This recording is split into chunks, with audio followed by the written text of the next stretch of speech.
This should have it. Don't worry. On the But yeah, so it's pretty much closer to the 300 mark. Our our base GT spec is more down where the 200 mark is. They say, I want to say it's probably about, yeah, bang on. They're saying 200,000. And yeah, that's pretty much everything to it. So This is a great vehicle. it is. It is. Really love the Really nice. power and as we call it, or torque as we call it in the EV language. Really good.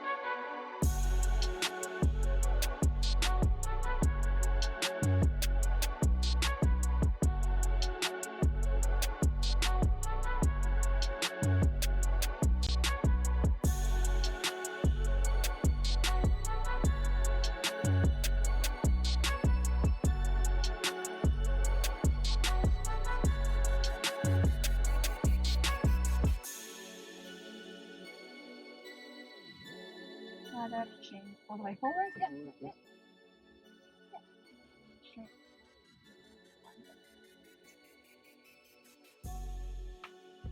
It's very peaceful.